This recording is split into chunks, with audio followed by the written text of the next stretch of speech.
mag-iinap at tara sa eskwela.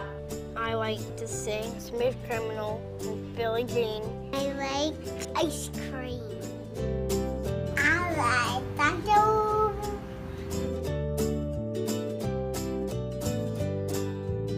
Moi, j'ai aimé à jouer foot. Then I pick my favorite colors. Off the wall. Thriller. You want to sing one for us? No.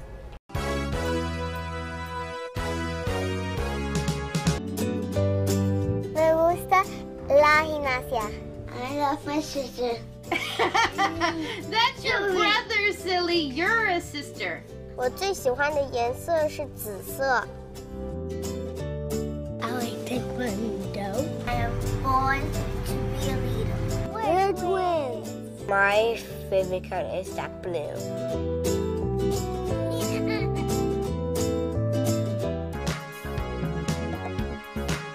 I like to carry the torch for Special Olympics. I am just like you. I'm just like you. Iyo, solo kami boy. I'm just like you. 我和你一样。We're just like you. 我是西狗木团。I'm just like you. I am just like you. We are just like you. Soy como tú. I'm just like you. I'm just like you. Exactly. I am just like you.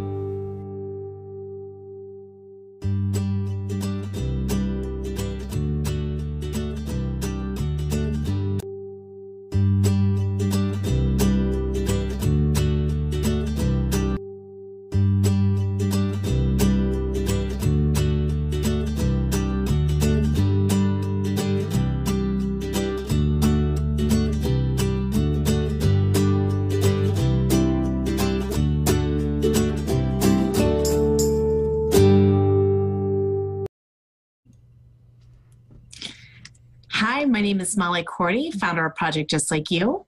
I began this journey after my son Jacob was diagnosed with autism spectrum disorder in 2016.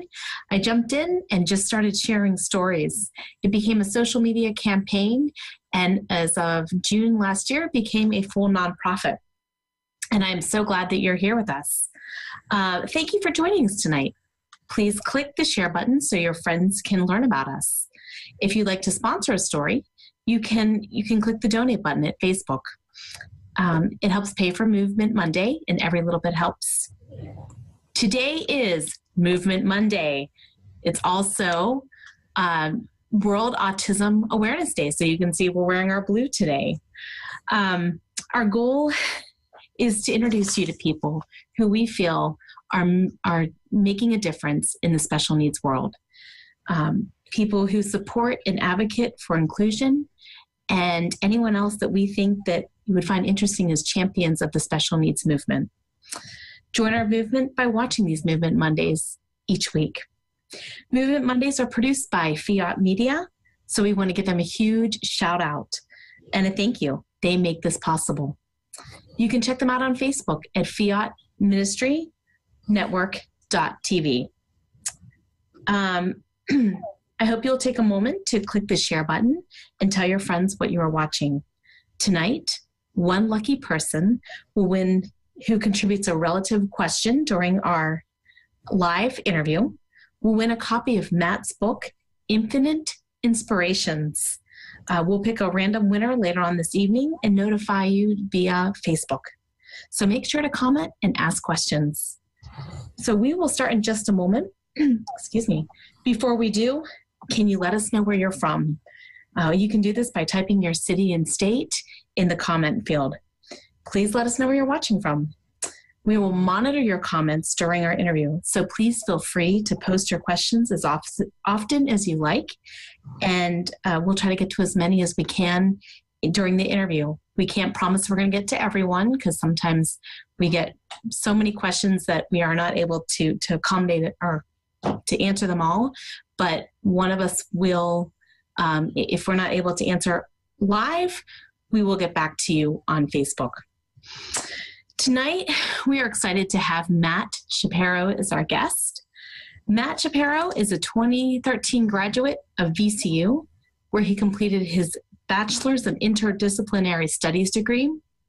Throughout college, he participated in several internships, including opportunities with the White House, the U.S. Department of Transportation, as well as with several Virginia area disability organizations.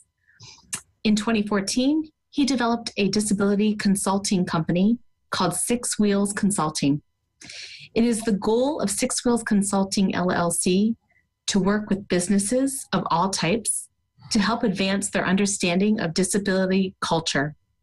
In his free time, he enjoys learning about politics, watching sports, and hanging out with his dog, VP. Welcome, Matt. We are so excited to have you here tonight. Thank you so much. I'm so excited to be here as well. I'm looking forward to a great conversation. Us too, Matt. And I see you're sporting your blue. Yes. Got to support Blue for autism awareness. That's awesome. Thank you, Matt. We appreciate it. Of course. So we are so glad to have you on. How are you? I'm doing very well. 2018's been off to a crazy start for me, but can't complain. And things are moving at light speed like they always seem to do in my life. That's fantastic. Well, last time I saw you, Matt, was back in January when I saw you in person, and I saw you over at the General Assembly building, I believe it was. Yes. Yeah. So what We're both lobbying for many needed disability improvements in the state of Virginia. Absolutely. What were you lobbying that day? Do you remember? So I part of my consulting, I have three kind of arms of my consulting work. There's lobbying, there's consulting, and there's public speaking. And so for the lobbying, I work for an organization called the Association of People Supporting Employment First. And basically that means that we want people with disabilities working in the community for at or above minimum wage and, not necessarily in shelter workshop settings. We believe people can be in the community, can be with their peers, and can make meaningful or do meaningful work in the community. And so we just had several different budget amendments that we were trying to pass as an organization. And I had the tall task of speaking to many legislators and trying to get some of our initiatives passed.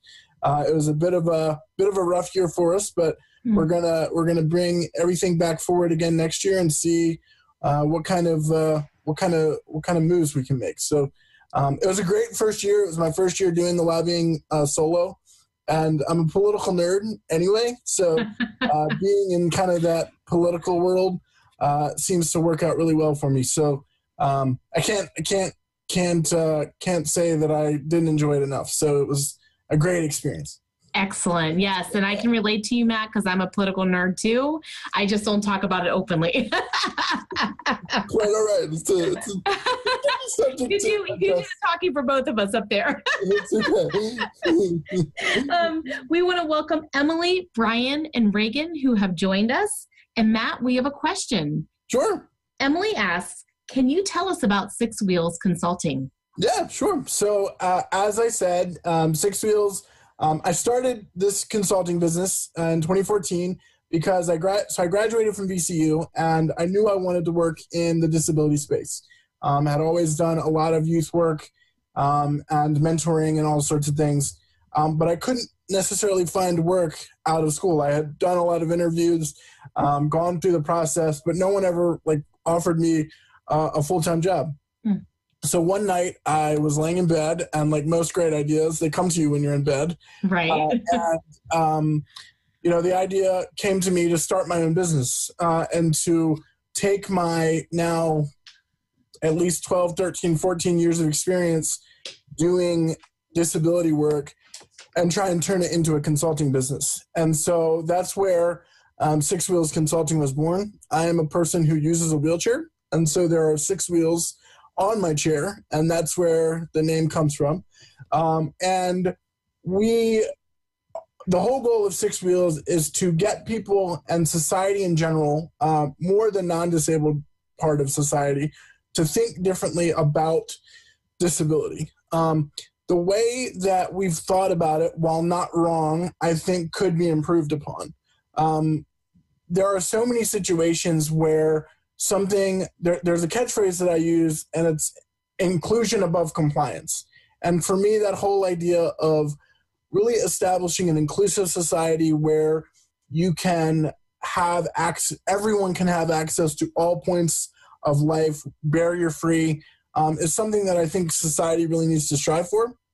And so, like I said, we accomplish those goals in three main ways: lobbying work, consulting projects, like doing assessments of spaces, not necessarily from an ADA perspective, but kind of a common sense perspective. I'm become really good at like going into a space and being able to tell, this wouldn't work for an individual with a disability, and here's why.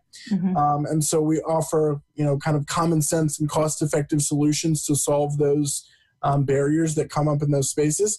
And then, like I said, public speaking and doing a lot of speaking at colleges and universities and in other settings. And then also the lobbying work that I kind of touched on a little bit. So that was a really quick, down and dirty description of what we do. But I love what we do. And, it's an adventure every day because, the biggest challenge I'm noticing is that people don't realize that they need to be more inclusive. A lot of times they think I'm ADA compliant, so therefore that's all I need to do, and I can sort of check that box, and I've sort of dealt with that societal issue. But something can be ADA compliant and still not be user friendly, and so that's where we're really trying to have to change minds and go above and beyond what's required by the law to make something fully inclusive and welcoming to the tremendously large disability population.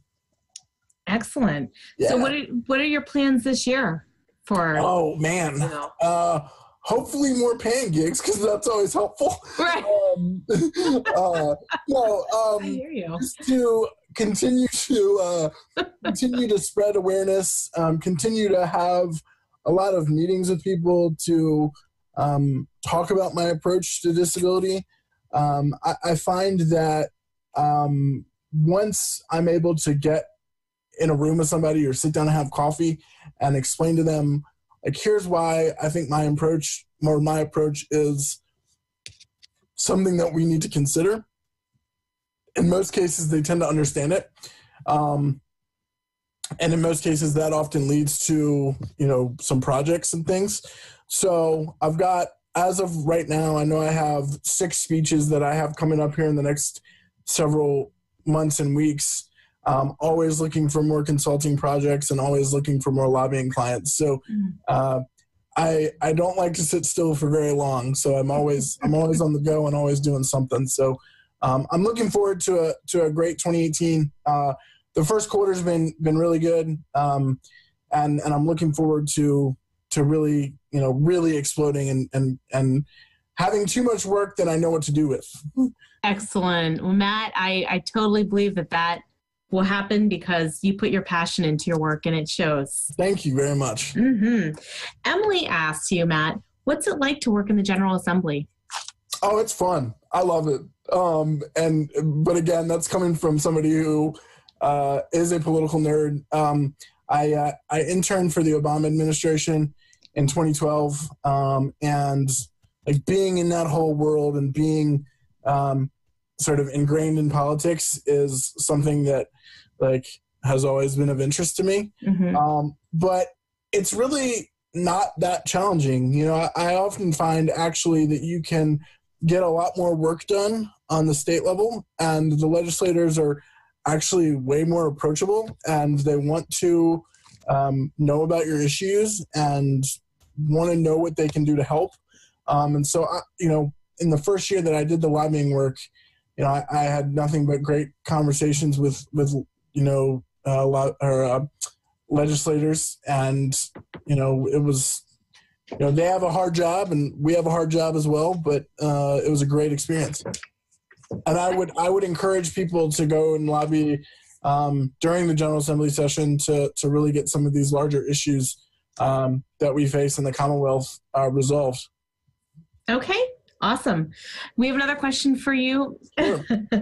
Bryan asks, any political nerd has watched The West Wing at least once. Yep. How many times have you watched it? I've actually only watched it all the way through once. Okay. That is one of my favorite shows as a political nerd. So, Bryan, you're exactly right. I have the whole DVD box set. I'm not afraid to admit that in my room. And it's actually one that I've been meaning to watch all the way through again, just because it's such a great representation of politics and how it works. Yeah, absolutely. Yep. That's one of my husband's favorite show too, Matt. So we can relate to Love that. Love it. Emily asks you another question. She says, do you have a favorite speech? That I give? Like a favorite speech that I give or like... I believe so. Yeah. Like you were talking about your speeches. I think she was asking about that. Yeah. So I've got a couple that I really like. One is called Thinking About Disability Differently. And the whole point of that kind of talk, I've done that for a couple of corporate organizations and other things. And that whole kind of talk is really about kind of, again, throwing disability on its head and kind of challenging people to think differently about how we think about disability. And then there's another program that I do that's kind of all about getting out of your comfort zone. And that's for more a college or school market, because I was the type of person who I didn't get out of my chair very frequently when I was younger, because I need help transferring, and you have to trust people to help you transfer and move. And I have severe back issues. And so there was a lot of fear that came with transferring. But because I was unwilling to get out of my comfort zone, my chair, I was missing out on life. And I wasn't experiencing a lot of cool things that I could experience if I was out of my chair. And so I went to this program called No Barriers. And it's a program for people with disabilities to get out of their comfort zones, to try different adventure sports activities, and really kind of break through of that barrier that exists. So that whole program kind of goes through that experience, goes through me growing up a little bit, but then also challenges the audience to get out of their comfort zones, to try new things. And like I said, it works really well in a college or school environment. But I think anyone could be challenged to get out of their comfort zone. I think we all tend to get a little too comfortable sometimes. And so if we're able to kind of break from that funk, so to speak, I think we could all be better off for it. Excellent. Yep. Yeah. I completely agree with you on that. Yeah. And good for you for recognizing that and then taking action to make sure that you're living life to the fullest. I'm trying. It's a one-day-at-a-time type thing, I'll tell you. Good for you, Matt. Yeah. Matt, you recently won the Social Vision Award from the Metropolitan Business League. Congratulations. Thank you very much. Tell us about your work with this and what did this entail? Yeah, so I was fortunate enough to kind of gain a partnership with the Metropolitan Business League and their executive director, Floyd Miller. He used to work at Special Olympics, I believe, and then he transitioned over to the role at the Metropolitan Business League. And so he connected with me to develop an 8-week training course for individuals with disabilities who wanted to become entrepreneurs. And so he saw that I was somebody who has started a business and sort of have gone through that whole process. So he asked me to partner with him to help develop that curriculum. And so he got to learn a lot about my business. And so he didn't tell me this, but I'm pretty sure that he was the one that nominated me for the Social Vision Award.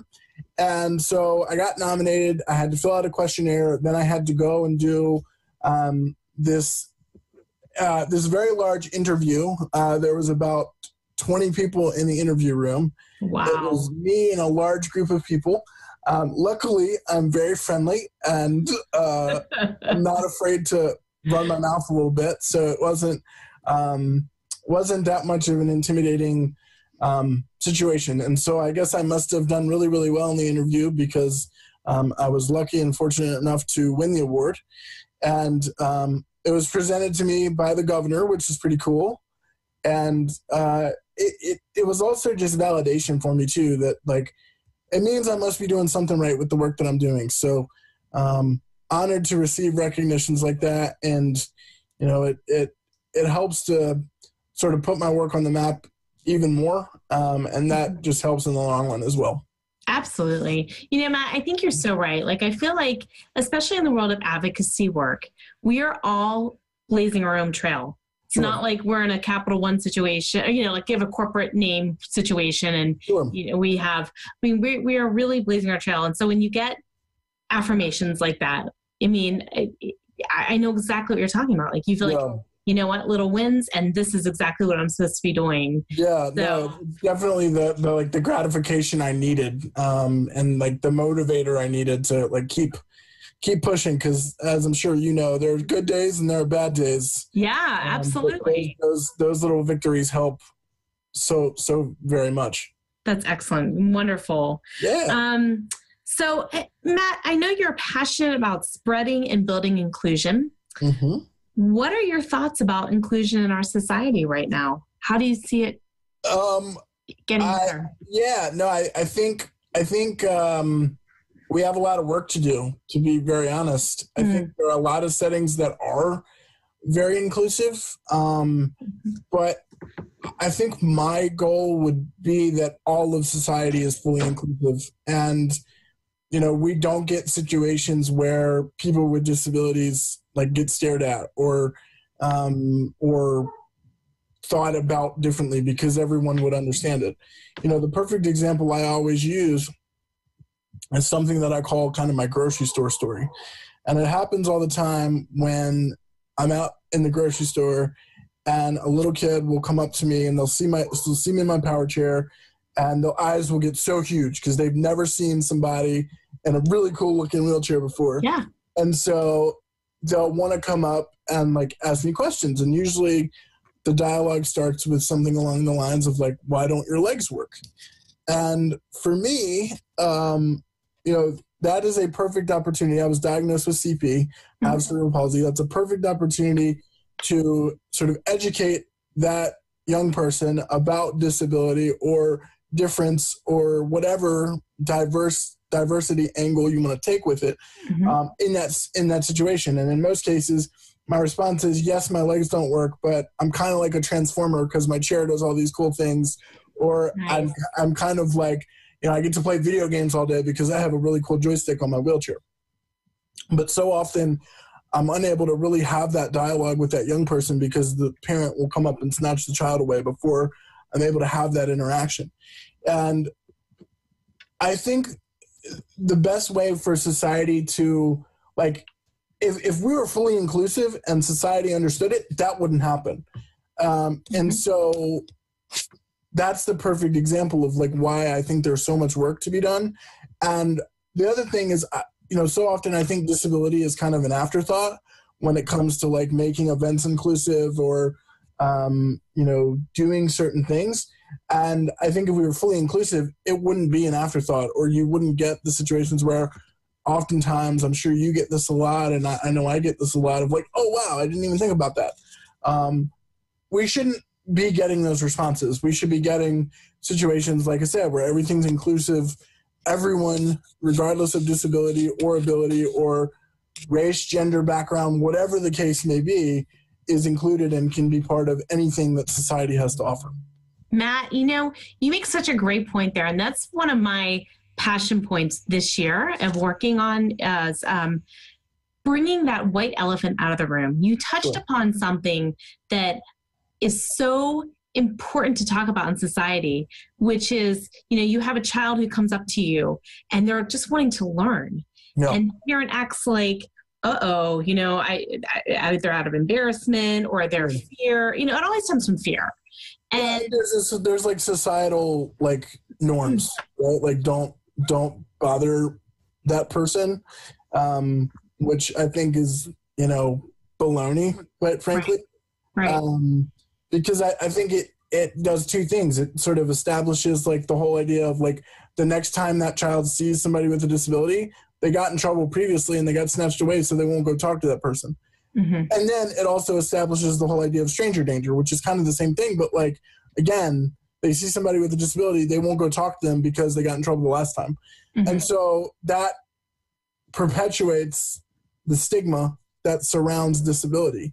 And I think that is negative. I'm an open book. I tell people all the time that I'm an open book. You know, they can ask me anything that they want to ask me. And in most cases, I'm fine with it. Not everyone is like me. I certainly understand that. Not everyone is as open, but I think that you know, we have to break that down in order to really see some significant change within the stigma and inclusion and some of those things. We're getting there, but there's still a lot of work to do. Absolutely. Yes, there is. But that is something that I hope for in the future that we keep talking about it. It's like, it's okay for your child to ask questions. It's okay to ask questions. And we have to be willing as a society too, to have uncomfortable conversations. Yeah. Like whether it's disability or religion or politics or whatever the case may be. There's so many situations where, you know, it's kind of like taboo to talk about certain things. And like, I get it, but like, if we're unwilling to talk about them and have an honest conversation where there's not like, it doesn't become a yelling match, we're not going to solve any of those problems because we just don't want to talk about them. Exactly. And so we've got to break down kind of that whole notion as well. I 100% agree with you. Again, if you're joining us right now, we are with Matt Shapiro, and we are glad that you are spending our evening with us. Yes. And if you have a question, we are taking questions, and one lucky person will win a copy of Matt's new book, which we're going to talk about now. Yes. Matt. Yes. You wrote a book called Infinite Inspirations. Well, I'll explain it a little bit. So I was part of a book. Okay. So it's 13 different authors. We each have a chapter, and I was fortunate enough to have a chapter. And my mom had a chapter as well. And so she kind of wrote about some things from a parent's perspective. But all of these individuals are individuals who were kind of trying to understand certain things. Like one of our authors is battling or has battled or is battling breast cancer. I'm an individual with a disability. One of our other authors is somebody who had a near-death experience. So like there's all these different kinds of stories of just different people's backgrounds. These 13 authors, they're all amazing people. They're all speakers and writers and do incredible work. I was just very fortunate to be part of that. And my chapter is kind of all about that angle and all about that approach of getting out of your comfort zone, kind of what we talked about a little bit earlier.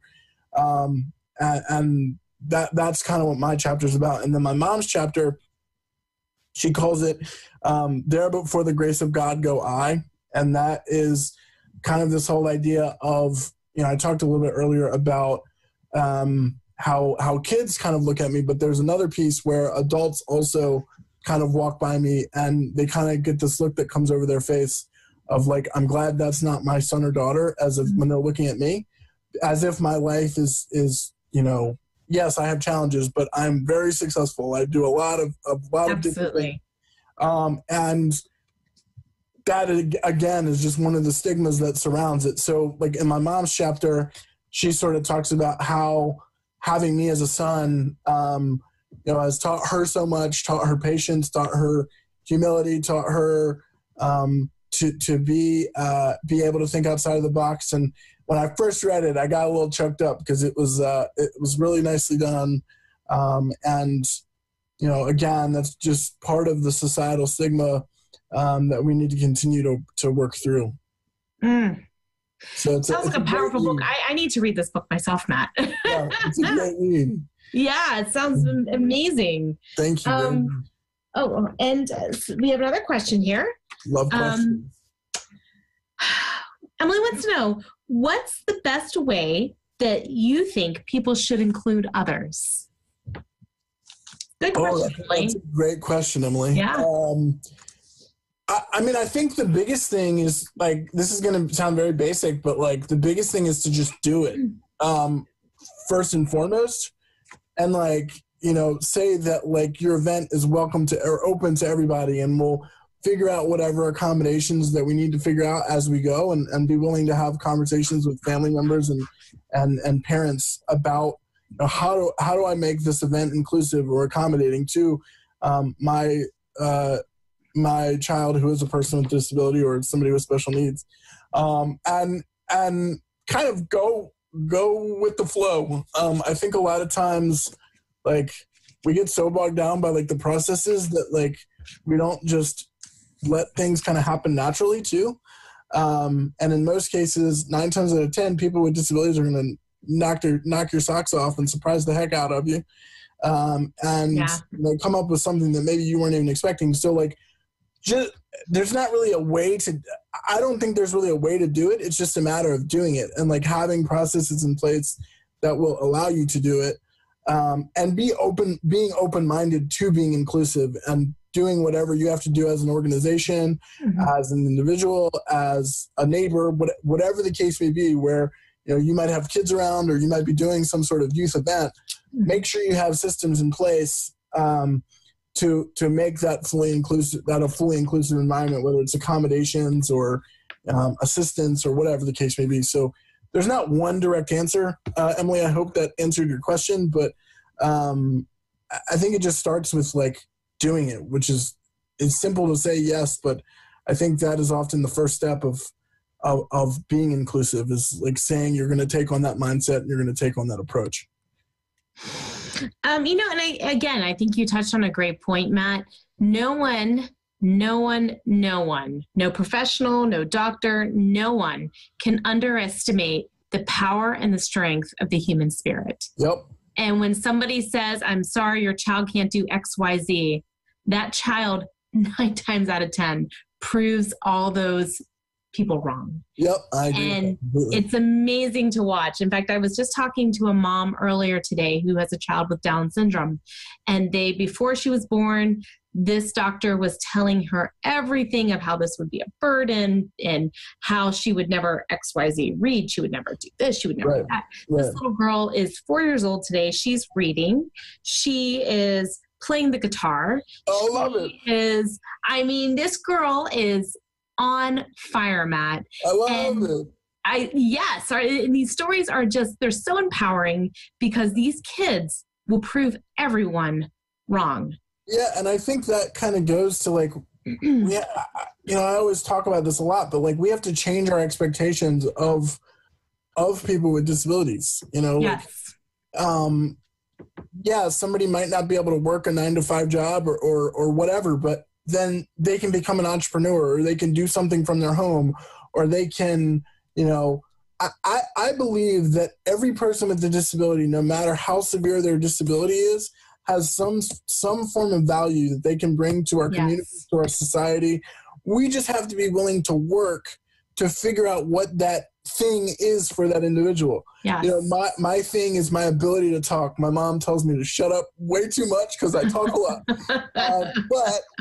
You know, so that's my greatest strength, and I've figured out ways to put that strength on the front of the stage, so to speak. Yeah. And so we have to figure out what everyone's strength is, and figure out ways that we can highlight that and utilize that so that everyone can be a productive and contributing member of our community and our society. Absolutely, Matt. And the fact you do have such a great gift of speaking, and like you were saying earlier, this is what you do. You speak for those who are not able to speak for themselves. Sure. And you keep bringing those issues, and you keep bringing the, ways to build inclusion, ways to draw us closer together as a society and to work with one another. Yeah. And that is fantastic. So you're using that gift for the gab in a good way. I've got it down pat, I think. That's right. We have another question for you, Matt. Sure. What was your favorite part about writing this book? Oh, man. Getting it done? No, I'm just kidding. Man, that's hard. My favorite part, I think, was sort of sharing the message that I shared in my chapter, again, which is all about sort of getting out of your comfort zone. Like, I was deathly afraid to get out of my chair.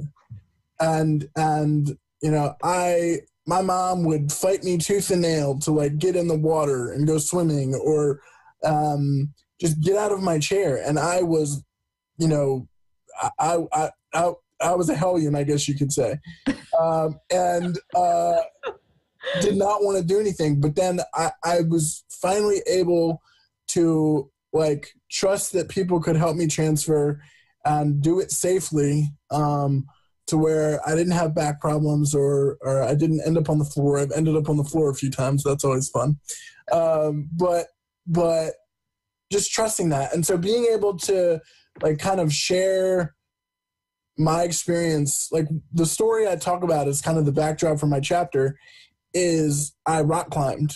And that kind of, the chapter kind of opens up with like this whole kind of recollection of me rock climbing. And like, you know, in my mind, you know, it's kind of the beginning of the chapter is kind of like an internal conversation with myself of like, can I do this? Can I get to the top of this rock wall? And, you know, for the first couple pages, it's kind of all about me kind of going through that process and getting up the rock wall. I got to the top. It took me a good 45 minutes, but I got there, and I was able to ring the bell. So after that like experience, I felt so motivated, so empowered, so like that I had the ability to get out of my comfort zone. So I've gone to No Barriers for 3 years now. And every year I try to go back and I try to do something bigger to really push myself out of my comfort zone. So that first year, my big thing was rock climbing. Second year, I scuba dove in a pool with all of the equipment on. And then last year, I hiked up a mountain in a specially made chair that instead of wheels on it is like tank treads, and I call it the tank chair. I'm still trying to convince my parents to buy me one, but I haven't cracked the code yet. But I hiked up a mountain with my family and my friends, and like, so I'm always trying to push myself outside of my comfort zone even further, to know that I can do it. And so what will that next thing be? I have no idea, but I'm always trying to sort of one up myself every year when I go back. Good for you. You know, I love the saying, do one thing every day that scares you. Yeah. Like, do one thing every day that challenges you. And it sounds like that's what you're doing. That's so awesome, Matt. Thank you very much. So you mentioned earlier, you have a podcast coming out. Yeah. Sometime this year. Tell us about that. I'm hoping. I'm working with a producer. We are going to, it's going to be called Dialoguing Disability. And basically the way we're kind of crafting it is there'll be about 45 minutes to an hour long episode. So similar to your program here tonight. And each episode will talk about a different topic as it relates to disability. So it could be, you know, one episode's topic could be disability in relationships. One episode's topic could be disability in travel. One episode's topic could be disability in adaptive sports. And I, along with my producer, will just have a conversation. And it'll, you know, we'll just talk about, you know, what are some of the challenges that surround these issues? What are the positives, the negatives, anything. And my whole goal with that is to really just start a dialogue for everyone in society, not just those with disabilities, to think about, you know, these issues. Because a lot of society doesn't think that people with disabilities can get married and can date and can do all of those things, or can start businesses, or do a lot of things. And I think a lot of that relates to just being unfamiliar that those things can happen. And so I'm hoping that like this podcast and these dialogues will encourage more people to keep talking, and you know, for society to understand that people with disabilities can be successful in a lot of different areas. So we're hoping to launch the first couple episodes here soon. My producer is working on some logos and some different things, but I'm really excited about it because it'll, you know, help start conversations, help get some branding out there a little bit for me, and just can't wait to get involved with that. And I get to talk some more, which is even better. Hey, that's awesome. We have a comment here from Reagan. She was I think tagging along with what we were talking about earlier. She said, I was nonverbal at 2.5, didn't speak a full sentence until age 9 years old. Sure. And now I can't stop talking. And she said she goes on to say she's an advocate for apraxia. So Nice. Good for you, Reagan. That's awesome. Reagan, that's awesome. Yeah, Reagan. That's awesome. Very cool. Well, we are excited. Keep us posted about your podcast. We will, and I'll be sure to share it with everyone. Yeah. And once we get that rolling, I'd love to get lots of listeners and have some absolutely. great dialogues for sure. That's awesome, Matt. Well, Matt, was there something here that we have not discussed yet that you would like to discuss? Oh man, that's a tough one. No, I mean, I just, for me, just thank you for the opportunity. And I hope that, I'd love to come back at some point in the future. And to have you back. We, like I said, we just really need, I think as a society, really need to kind of throw disability on its head and the way we think about, talk about, and approach disability as a community as a whole, not just the disability community, but just society in general. And for any of your listeners, if there's any work that I can do to help you with anything, with the work that I do through my consulting work, or if you just want to talk to somebody that's, gone through all of the transitions that one can possibly go through, and is now, as many people tell me on a regular basis, old and needs to get out of the way. No, I'm just kidding. I'm here, and I'm here to help anyone that would love it. And again, I think we just need to challenge the way we think about and talk about and approach disability. So I hope that kind of comes across in the work that I do, and I just appreciate the time and opportunity to be on your show this evening. We are so happy to have you, and we also encourage our viewers to reach out to you, and hopefully someone can utilize your business, Six Wheels Consulting, and to make this world a better place. Yes, absolutely. I'm all over social media. If you look up Six Wheels Consulting on pretty much all social media platforms, you can contact me through my website. There's a contact form on my website, www.sixwheelsconsulting.com. And, I'd love to continue these conversations. And I just love talking about this because I think there's as I said, there's a lot of work that we can still do. And I think one of the other things I think we can do is become more of a unified voice so that, we're not so siloed as a population. You've got a lot of society that is solely focused on autism issues or solely focused on mobility issues. Mm-hmm. And I think there's so much more power in numbers. Yes. And if we're really going to see a lot of the big changes and we're going to knock back some of the rhetoric that we're hearing in certain places, we need to do it as a unified group and not be so segmented. Exactly. I could not agree more, Matt. And that's what Project Just Like You is all about, is bringing together all the communities together, because you're right. There is so much more power when we pull together. Yes. And we stop saying my issue is more important than your issue. It's not. This is about changing society on a global scale. Well, and a lot of the issues that we talk about are issues that affect all of us, regardless of disability. Exactly. Whether it's Medicaid expansion or waivers or whatever, that's not a disability specific issue. That's an issue that affects everyone with all different types of disabilities. So why don't we all pull in the same direction to see if we can solve some of those problems? I 100% agree with you, Matt. We're on the same page. Great. Someone wants to know, and I think you already touched on this, but I'm still going to ask this question. Yeah. When does your podcast begin? So we're hoping, we were hoping to start it in March, but as I said, I'm working with a producer and some things got behind I'm hoping sometime here in the next month or two, we're going to come out with our first episode. Excellent. The first episode is going to be kind of an introductory episode, talk a little bit about me, what we hope to do with the podcast, and kind of go from there. I'm hoping, like I said, fingers crossed that we're out here in the next month or two, because I really want to start those dialogues and hope that we can have some amazing conversations. Yeah, excellent. Good. Okay. Well, like we said, Matt will keep us in touch, and we'll let my viewers know as well as when you come. Absolutely. I'd love to have you on my podcast one day. Hey, I would love to be on your podcast, Matt. Yeah, that would be awesome. Yes. Yeah.